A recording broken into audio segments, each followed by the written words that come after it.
नमस्कार. मी आनंद कुलकर्णी, निसर्गोपचार सल्लागार, जयसिंगपूर. कालचा आपला व्हिडिओ लोकांच्यापर्यंत पोहोचल्यानंतर मला काही फोन आले. याच्यामधले बहुसंख्य फोन हे तुमच्याकडं मूळव्याधीवरती औषध आहे का, तुमच्याकडं ॲसिडिटीवरती औषध आहे का, तुमच्याकडं अर्धांगवायूवरती औषध आहे का, तुमच्याकडं डायबिटीसवर औषध आहे का, अशा स्वरूपाचे होते.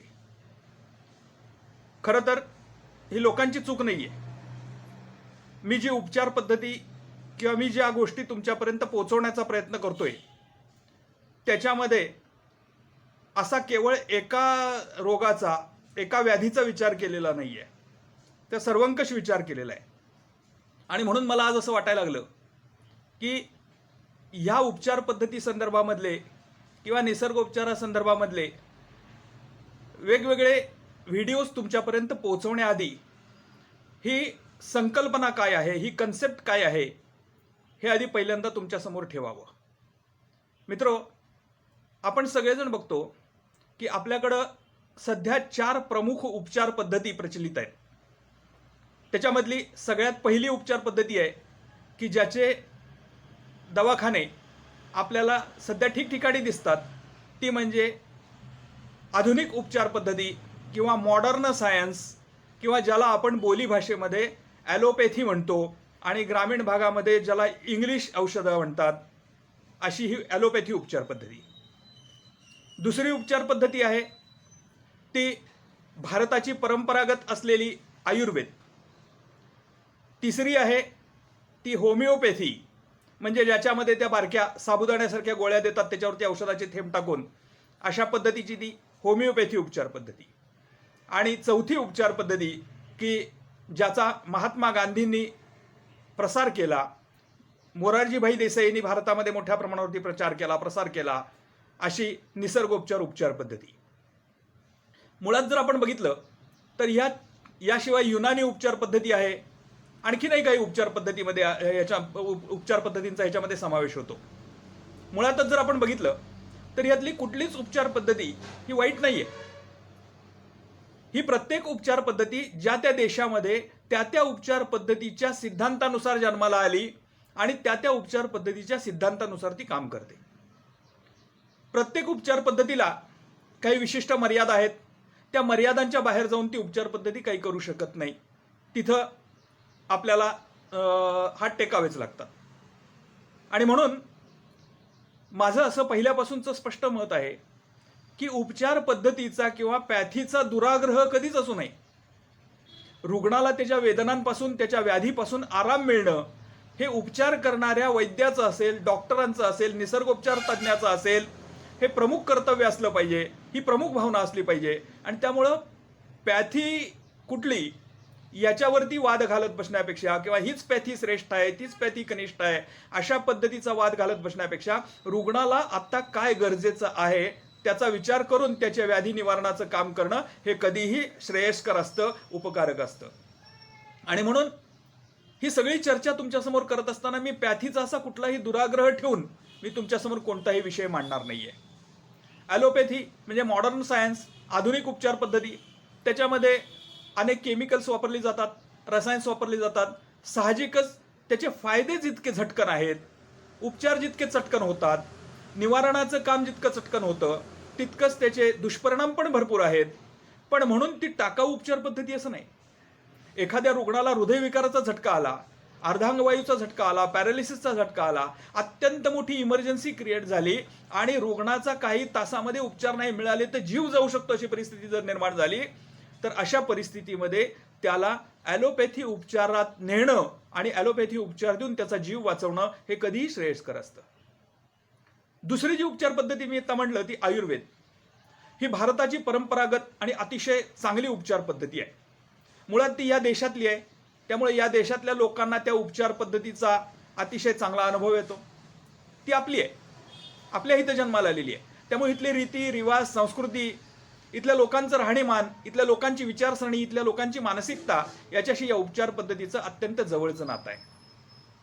पण खरं तर आयुर्वेद ही उपचार पद्धती आहे का? नाही. आयुर्वेद ही उपचार पद्धती आहे असं म्हणता येणार नाही. आयुर्वेद ही जीवनशैली आहे. ॲलोपॅथीमध्ये आजार झाल्यानंतर तुम्ही डॉक्टरांच्याकडे जाता आणि मग डॉक्टर त्या आजारावरती औषधं देतात आणि त्या व्याधीचं, त्या आजाराचं निवारण करण्याचा प्रयत्न करतात. आयुर्वेदामध्ये औषध आहेत. आजार झाल्यानंतर आपण आयुर्वेदिक वैद्याकडे जातो, ते औषधं देतात. पण मूलभूत आयुर्वेदाचा जो पाया आहे तो आजारी पडल्यानंतर उपचार करण्याऐवजी माणूस आजारी पडूच नये अशा पद्धतीनं त्याला त्याची दिनचर्या शिकवणं, ऋतुचर्या शिकवणं हा आयुर्वेदाचा मूळ उद्देश आहे. म्हणजे आयुर्वेद ही उपचार पद्धती नाही, ही जीवनशैली आहे असं म्हटलं तरी वावगं ठरणार नाही. तिसरी आहे ती होमिओपॅथी उपचार पद्धती.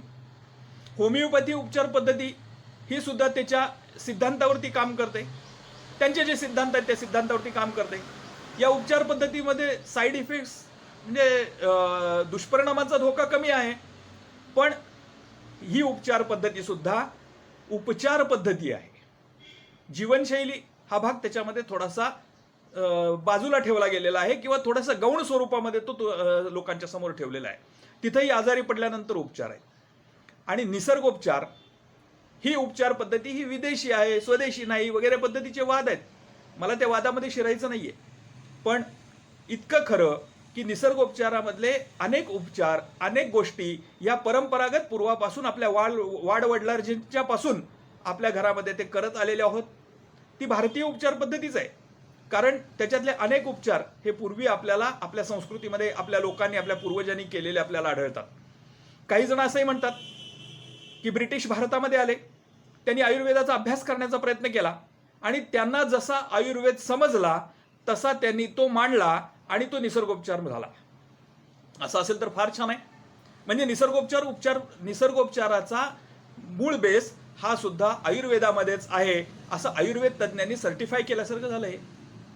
काही हरकत नाही. पण निसर्गोपचार हा सुद्धा निसर्गाशी संबंधित असल्यामुळं, नैसर्गिक तत्वांशी संबंधित असल्यामुळं, जसं आयुर्वेद हा वात, कफ आणि पित्त हे त्रिदोष, धातू, मल या सगळ्यांशी संबंधित आहे आणि याच्यावरती त्याचं सगळं त्याची ही उपचार पद्धती किंवा ही जीवनशैली रेखलेली आहे. तशीच निसर्गोपचारामध्ये सुद्धा पंचमहाभूतांपासून बनलेलं आपलं हे शरीर आणि पंचमहाभूतांपासूनच त्याचं निवारण अशा पद्धतीचा विचार त्याच्यामध्ये ठेवलेला आहे.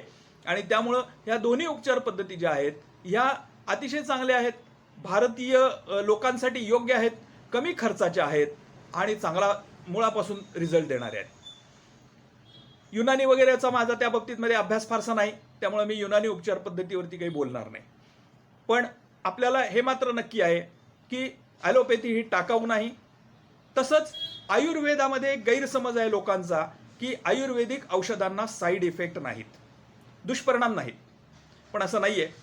मुळातच हे आपण सगळ्यांनी लक्षात घेतलं पाहिजे की कुठलंही औषध असो अथवा कुठलंही अन्न असो ते योग्य वेळेला, योग्य प्रमाणात, योग्य पद्धतीनं आणि योग्य अनुपानासोबत जर घेतलं नाही तर त्याचे दुष्परिणाम आपल्या शरीरावरती होतात. मग ते अन्न असू दे किंवा औषध असू दे. आयुर्वेदाला सुद्धा हे तत्व लागू आहे. आयुर्वेदामध्ये जी औषधं सांगितलेली आहेत ते चुकीचं औषध चुकीच्या वेळी, चुकीच्या पद्धतीनं आणि चुकीच्या अनुपाना सोबत जर घेतलं गेलं तर त्याचे सुद्धा दुष्परिणाम आपल्याला सहन करावे लागतात. आणि म्हणून माझी आपल्या सगळ्यांना मनापासून एक नम्र विनंती आहे की या सगळ्या उपचार पद्धतींचे तज्ज्ञ आपल्याकडे आहेत, आपल्या गावामध्ये आहेत. तेव्हा सेल्फ मेडिकेशन, स्वतः औषधं घेणं हा प्रकार कृपया करू नका. आपल्याला जो त्रास होतोय तो त्रास योग्य त्या तज्ज्ञांना दाखवा. तुम्हाला ॲलोपॅथी उपचार घ्यायचे असतील तर ॲलोपॅथीच्या तज्ज्ञांना दाखवा. तुम्हाला जो त्रास होतोय तो आयुर्वेदाच्या पद्धतीनं जर तुम्हाला दुरुस्त करायचं असेल तर आयुर्वेद वैद्यांना ते दाखवा, निसर्गोपचार तज्ज्ञांना दाखवा, होमिओपॅथीच्या डॉक्टरांना दाखवा. पण त्यांच्याकडूनच औषधं घेऊन त्या औषधांचा वापर करा. याचं कारण असं आहे की या सगळ्या उपचार पद्धतीमध्ये कमी जास्त प्रमाणामध्ये हे दुष्परिणाम हे होतच असतात.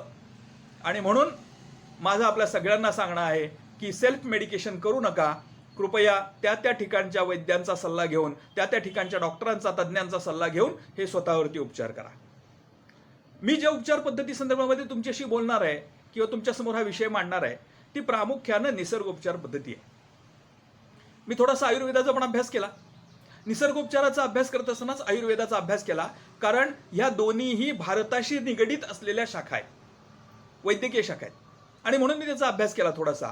आणि त्यानंतर असं माझ्या लक्षात आलं की आयुर्वेदाची मूलभूत सूत्र वापरून जर आपण रुग्णाचं डायग्नोसिस केलं, निदान केलं, आणि जर त्याला निसर्गोपचाराची साथ दिली, त्याला निसर्गोपचाराची जीवनशैली दिली, तर निश्चितपणानं या रुग्णांच्या मध्ये अतिशय सुंदर रिझल्ट्स आपल्याला बघायला मिळतात. मग ह्या उपचार पद्धतींकडे बघत असताना आपल्याला एक गोष्ट लक्षात घेतली पाहिजे की ॲलोपॅथीमध्ये कसं होतं, आपण डॉक्टरांच्याकडे जातो, डॉक्टरांना सांगतो माझं डोकं दुखतंय, माझे अंग दुखतंय, माझे पाय दुखतायत, मला सर्दी झालेली आहे, माझ्या पोटात दुखतंय, मला दमा पण आहे. आपल्याला या प्रत्येक आजारासाठी वेगवेगळी औषधं, वेगवेगळ्या गोळ्या तिथे दिल्या जातात. कारण तिथं लक्षणांना आजार मानलं जातं आणि लक्षणांच्यावरती उपचार केले जातात. आणि त्यामुळे प्रत्येक लक्षणासाठी वेगळा उपचार, अशा पद्धतीनं तिथं उपचार केले जातात. आयुर्वेदामध्ये किंवा निसर्गोपचारामध्ये असं नाहीये. हे शरीर, म्हणून ॲलोपॅथीमध्ये तुम्ही जर बघितलं तर ॲलोपॅथीमध्ये प्रत्येक अवयवांचा डॉक्टर वेगळा आहे. डोळ्याचा डॉक्टर वेगळा आहे, नाक कान घशाचा डॉक्टर वेगळा आहे, पोटाचा डॉक्टर वेगळा आहे, छातीमध्ये सुद्धा फुफ्फुसांचा डॉक्टर वेगळा आहे, हृदयाचा डॉक्टर वेगळा आहे, हाडांचे डॉक्टर वेगळे आहेत, पोटामध्ये सुद्धा आतड्याचे डॉक्टर वेगळे आहेत, मूत्रपिंडाचे डॉक्टर वेगळे आहेत, कानांचे डॉक्टर वेगळे आहेत, घशाचे डॉक्टर वेगळे आहेत. प्रत्येक ठिकाणी प्रत्येक डॉक्टर आहे, प्रत्येकाचा स्पेशालिस्ट आहे. पण आयुर्वेदामध्ये तुम्हाला असं दिसणार नाही, निसर्गोपचारामध्ये तुम्हाला असं दिसणार नाही. कारण निसर्गोपचारामध्ये हे शरीर सगळं एकसंध आहे अशा पद्धतीनं विचार केला जातो. आणि जी लक्षणं शरीरवरती दाखवतंय ती लक्षणं आहेत, तो आजार नव्हे, आजाराचं मूळ कुठंतरी दुसरीकडेच आहे असा विचार केला जातो. आणि लक्षणांच्या सहाय्यानं, लक्षणांच्या मदतीनं आजाराच्या मुळापर्यंत पोहोचून आजार मुळासकट काढून टाकण्यासाठी आयुर्वेदाचा वैद्य असेल किंवा निसर्गोपचार तज्ज्ञ जो असेल तो त्या दृष्टीनं प्रयत्न करत असतो, त्या दृष्टीनं विचार करत असतो.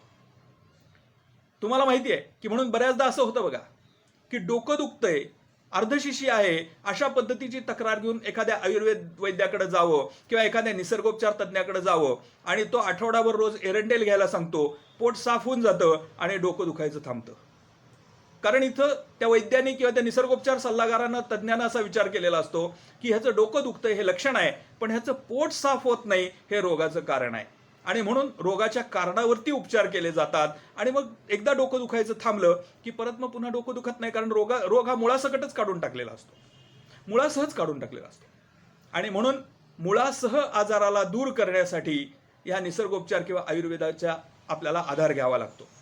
म्हणून ही उपचार पद्धती जी आहे, या उपचार पद्धतीमध्ये अशा पद्धतीचं कुठलंही आम्हाला सांगता येणार नाही. मूळव्याधीला काय आहे, दम्याला काय आहे, पोटदुखीला काय आहे, ॲसिडिटीला काय आहे.